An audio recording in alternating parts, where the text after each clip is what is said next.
Maaf mengganggu waktunya. Saya mau melakukan wawancara mengenai eksplorasi penyebab masalah yang saya angkat dari identifikasi masalah yang saya temukan di sekolah. Untuk masalah yang pertama yaitu tentang keaktifan peserta didik dalam pembelajaran. Kira-kira apa saja indikator yang berhubungan dengan keaktifan peserta didik di sekolah? Indikatornya banyak sekali. Yang pertama, apabila siswa itu aktif di sekolah, pertama apabila guru menerangkan, itu siswa itu pasti mendengarkan, kemudian mengambil catatan. Apabila disuruh maju mengerjakan soal, yaitu mau maju. Apabila dibentuk siswa ke dalam kelompok-kelompok, dia juga ikut berdiskusi, ikut mengemukakan pendapat, gitu. Selama ini kalau dalam pembelajarannya Bapak, peserta didik bagaimana Pak? Sudah aktif atau masih kurang aktif? Banyak yang aktif, ada saja yang kurang aktif. Kira-kira yang kurang aktif itu apa yang menjadi penyebab rendahnya keaktifannya? Anak kurang aktif itu bisa dilihat apabila dalam pembelajaran siswa itu cenderung pasif, dia itu ngelamun. Nah, itu pasti ada sesuatu.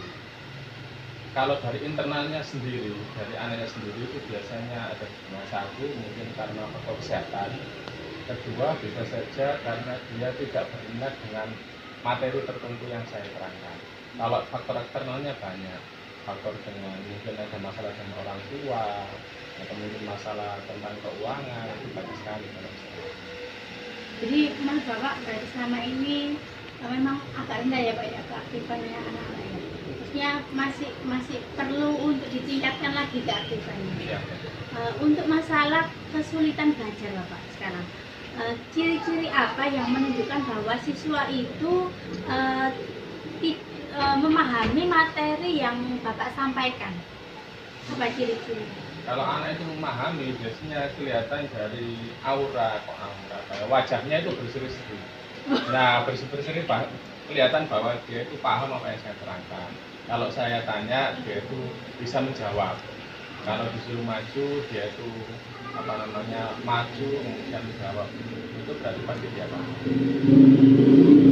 Kira-kira selama Bapak mengajar ini untuk pemahaman materi pada anak sudah tercapai atau belum Pak?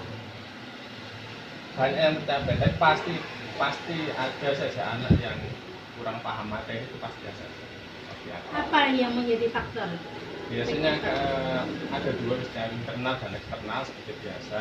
Kalau internal biasanya dia faktor kesehatan, tapi kalau eksternal itu biasanya dari sini, anak itu kurang bisa mengaitkan materi yang saat ini dengan materi yang sebelumnya, atau siswa itu tidak mengetahui apa gunanya materi ini di kehidupan yang nyata.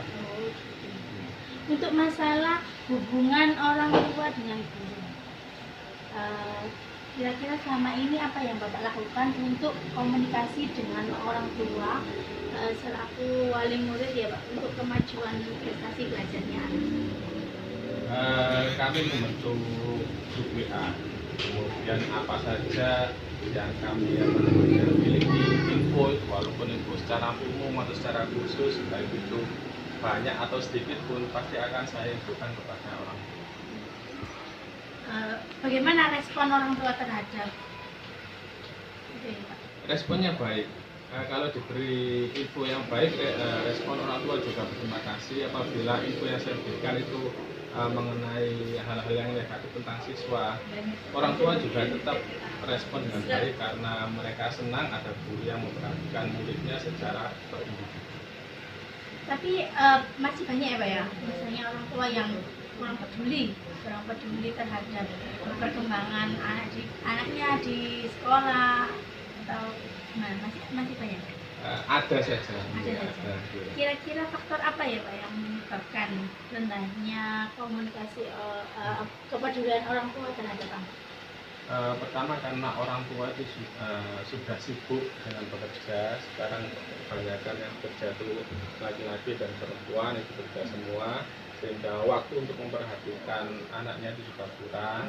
Yang kedua biasanya kalau komunikasi secara media sosial, grup WA itu biasanya kurang puas, kurang lengkap. Jadi apabila ada sesuatu maka orang tua itu kami persilakan untuk ke sekolah atau kita yang ke rumah kalau diperlukan. Jadi biasanya rata-rata alasannya karena itu ya Pak ya, Iya. kesibukan orang tua. Untuk penerapan model pembelajaran sekarang, model pembelajaran apa yang selama ini sudah Bapak gunakan, pembelajaran inovatif? Banyak sekali inovatif yang jelas. Saya juga PowerPoint, kemudian kita buat diskusi, saya buat kerja berpasangan, gitu. Banyak sekali. Ada kendala Pak kira-kira? Biasanya mungkin karena siswa itu kalau berganti-ganti model pembelajaran, siswa itu kurang bisa menyesuaikan, atau kalau model pembelajaran terus terlalu sulit, siswa itu malah bingung, jadi materi itu kompetensinya kurang tercapai. Untuk soal di penilaian Pak, apa Bapak sudah saat ini sudah membuat soal yang high order thinking, soal HOTS. High order thinking skill, insya Allah sudah. Sudah. Bagaimana hasil yang dicapai selama ini? Hasil yang dicapai itu kurang memuaskan. Kurang memuaskan. Alasannya Pak? Mungkin siswa terbiasa mengerjakan soal kalau bacaan, kalau perhitungan. Jadi ketika saya membuat soal ada bacaan kemudian ada menghitungnya, mereka itu sudah bingung dulu. Jadi masih kurang dibiasakan untuk literasinya siswa. Nah, berarti kurangnya minat baca siswa nih. Minat baca siswa dan memahami soal-soal tersebut. Oke Bapak. Biasakan. Yang terakhir Bapak. Terakhir ada akhirnya berarti nih Pak.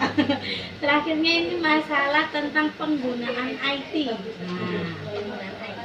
Apa selama ini Bapak sudah menggunakan IT dalam proses pembelajaran? Sudah. Apa yang sudah Bapak lakukan? Pembelajaran saya gunakan bisa melalui PowerPoint, bisa melalui video, kemudian kita juga mengerjakan bersama-sama, membuat caption kemudian dikirimkan melalui media sosial, Instagram atau WA. Kira-kira permasalahan apa yang menjadi kendala untuk Bapak mengoptimalkan IT dalam pembelajaran? Permasalahannya dari faktor teknologi itu tidak semua siswa itu memiliki kemampuan yang sama. Ada yang bisa banget, ada yang kurang bisa. Jadi kita harus menyesuaikan semuanya supaya kompetensi itu. Dari gurunya?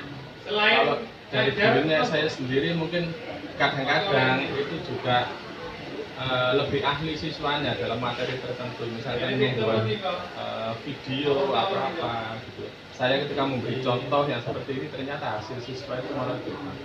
Jadi intinya melek teknologinya nggak kurang ya Pak ya, melek teknologinya kalah dengan siswa. Oke Bapak, terima kasih atas waktu yang diberikan.